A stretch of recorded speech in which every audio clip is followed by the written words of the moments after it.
చాలా సంవత్సరాల తర్వాత రష్యా, చైనా మరియు ఇండియా ఒకే ఫోటోలో కనపడ్డారు. ప్రస్తుతానికి ప్రపంచంలోనే అమెరికాకు మించిన సూపర్ పవర్ అయితే ఎక్కడా లేదు. కానీ ఈ ఫోటోలో సరిహద్దులు లేని ఒక కొత్త సూపర్ పవర్ ని మీరు చూడొచ్చు.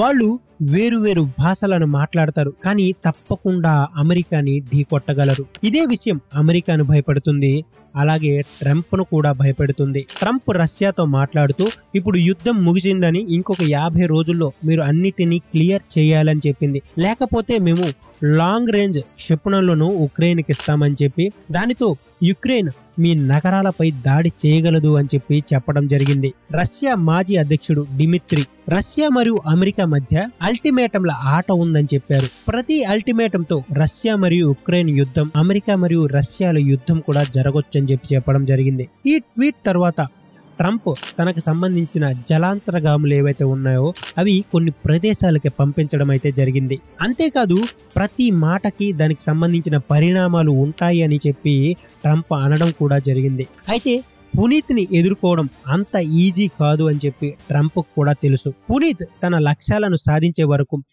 ఎవరు చెప్పినా కూడా వినరు. కాబట్టి ఇక్కడ ట్రంప్ చేస్తుంది ఏంటి అంటే, రష్యాకు మద్దతుదారులు ఎవరైతే ఉన్నారో వాళ్లను తగ్గించాలి. బ్రిక్స్ శిఖరాగ్ర సమావేశాల్లో ప్రపంచ నాయకులందరూ కూడా పునీత్ వైపే ఉన్నారు అని అర్థమైంది.